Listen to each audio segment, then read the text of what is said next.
What is up, guys? We finally have an update from the Republican Senate on the second stimulus check and stimulus package. Now, they're calling their proposal the HEALS Act, which stands for the Health, Economic Assistance, Liability, and Schools Act. And remember, this is just their proposal, right? This is just the Senate Republicans' proposal, whereas the House Democrats already made their proposal back in May.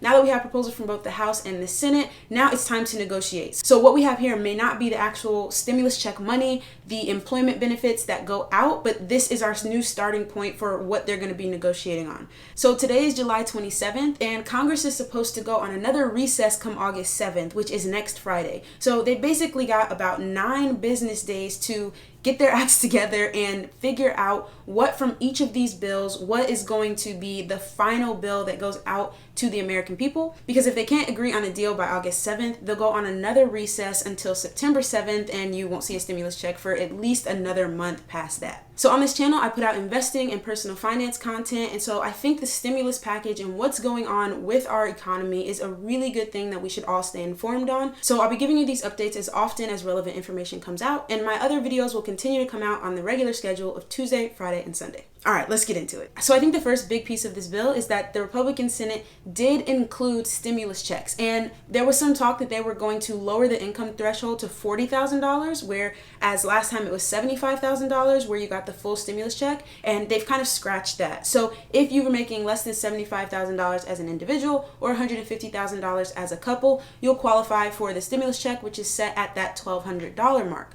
But on the Democratic side, there was proposal that $1,200 would go not just to adults, but to all dependents, right? So this time it would include college students and parents who have dependents under 18. Last time only got $500 for dependents.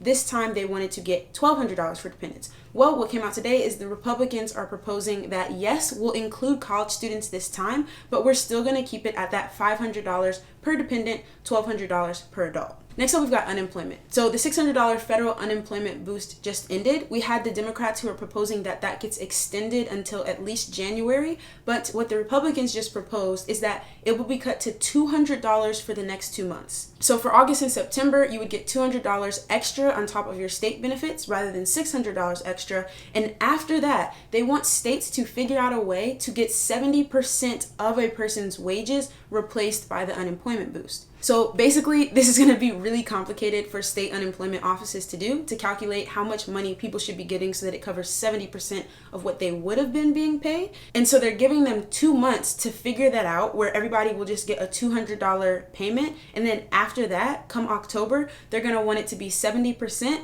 and it can't be more than $500 per week. So before it was $600 extra, and after 2 months where you're getting $200 extra, it will be a cap of $500 as a limit. Now again, this is just the Republicans' first proposal. This isn't what is set in stone. Nothing has been signed yet, so this is going to be where we're starting the debate between the two sides. Now there has been some talk from the Republican side like, hey, let's just pass some smaller bills on things that we agree with, right? So if we agree that we want a $1,200 stimulus check, let's just go ahead and pass that, and we can get that out, and then we'll come back and we'll talk about unemployment, and then we'll come back and we'll talk about the next thing. But although this may seem like a good idea and might speed things up, the Democrats are actually not wanting to do this because they want to debate everything as a package and get some give and take. So what they're saying is, we want the $600 unemployment extended, but if we're going to lower the $600, then we want to negotiate to increase the stimulus checks above the $1,200, right? So if they pass one, then that's kind of done and they can no longer negotiate on it. So with the Republicans proposing $200 unemployment and $1,200 stimulus checks, we can kind of be sure that the Democrats are going to try to negotiate one of those to be higher, and we'll just have to see which one goes up and by what amount. Another thing that is included in this bill that I think is going to be a big sticking point is a new FBI building, right? So most of the things that are being debated right now or have to do with the pandemic, whether it's stimulus checks, unemployments, PPP loans, but the president has been insisting that he wants funds for a new FBI building included in this stimulus package. And obviously the Democrats are like, no, that doesn't have anything to do with this. We don't want it at all. And it doesn't seem like the Republicans are actually that behind it, but they don't want to upset the president who is a part of their party. And so it's actually included in this new bill, but I can imagine that the Democrats are going to negotiate that one down pretty hard. We've also got $190 billion for a second round of PPP loans. So that was the Paycheck Protection Program that the first time around got a lot of criticism for giving millionaires and even billionaires hundreds of thousands and millions of dollars towards their companies, where smaller businesses weren't able to get any money. So this time the Republicans have proposed that we put $190 billion more into that program, and that you have to have less than 300 employees and have it sustained at least 50% of your revenue loss. So we'll see if that actually helps to get this money to the people who actually need it, and not just like more millionaires and billionaires who are getting even richer. There's also $105 billion included to go to schools, with $30 billion of that for colleges. And while we know that the Republican side wants some of that money to be tied to schools having to reopen, we don't know exactly how much yet. There's also $16 billion included for testing, as well as $26 billion included to help research for a vaccine, whereas on the Democrat side, they want a lot more money to go towards testing and vaccine research. So I think that's another point that's going to have to be negotiated pretty hard. One that seems kind of fishy to me is that the Republicans are proposing a new tax credit for business meals. So previously, if you had business meal as an expense, you could take a 50% tax credit, but now they're proposing that those business meals are 100% tax deductible. And so I don't know if that's just slipped in there as another way to kind of help the rich business owners with another tax cut, or if that's actually going to help people during this pandemic. But no, that's just my personal opinion. We also got more tax credits that are going to be for enhanced employee retention. So if businesses don't fire their employees during this time, then they're going to get a tax credit. There's also more tax credits for expenses like upgrading for workplace social distancing, to have PPP in the workplace, as well as to perform testing for employees. So businesses will be able to take some tax credits for those things. I've already said there's funding for a new FBI building in there. And what's really sad is the things that are left out of this bill. No aid for states and local governments, which some people are saying is because a lot of the hard hit states are Democratic states, and the president does not want to give governors who have been outspoken against him any extra aid. And so that was not included in this bill, but I definitely expect that to be negotiated. And second is that there's no pay for essential workers, right? There's no hazard pay, no extra pay for being out there on the front lines. And that was included in the Democrats' bill. So that's another point that I expect them to be debating pretty heavily on. So the ban on evictions and foreclosures that was passed at the beginning of the pandemic has officially ended at the end of this month.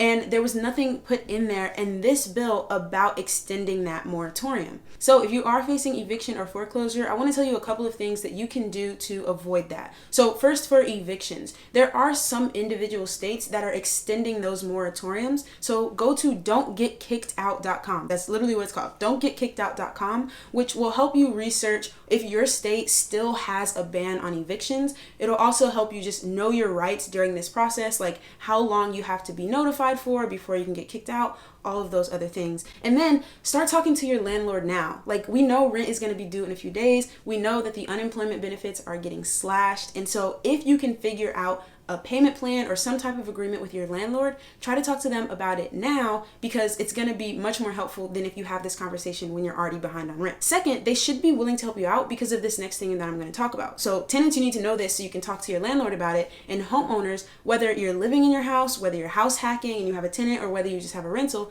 you've got to know about this too, so that you don't resort to eviction. Right now, you can get a forbearance on your mortgage payment. You can stop paying your mortgage payments with permission from your bank, and it won't be reported on your credit score, and you won't have to pay late fees. So you can't just stop doing this. You have to get permission, but most banks have set up an online form where you can go in, apply, and get approved in minutes. And most people are afraid of forbearances because at the end of a certain term, right, if you take a 6-month forbearance, you'll have to pay back the entire amount of missed payments at the end of that 6 months.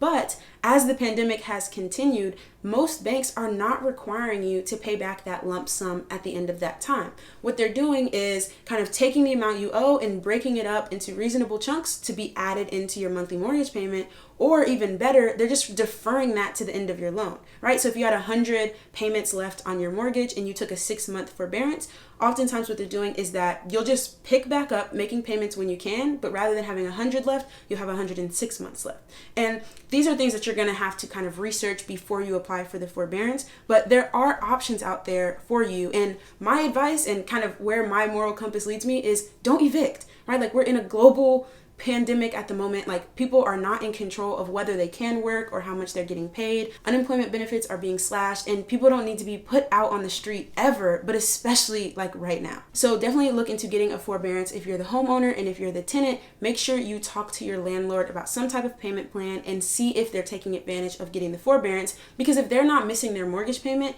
they shouldn't kick you out for missing your rent. So again, all of this information was just released, and this is what the Republican Senate is proposing. Now we have the Democratic-led House, and they're going to negotiate back and forth. Fingers crossed that something gets figured out by August 7th, which again is just next Friday, because if not, they're going on another recess, and that's not going to be good for anyone. Leave me some comments below with your best guesses on whether or not they'll meet that August 7th deadline, or how much the stimulus checks might be. I'm interested to hear what other people are thinking. I'll keep you updated and informed as best as I can. And in the meantime, check out some of these other videos, especially this one that has 3 really good investing strategies that are great for beginners.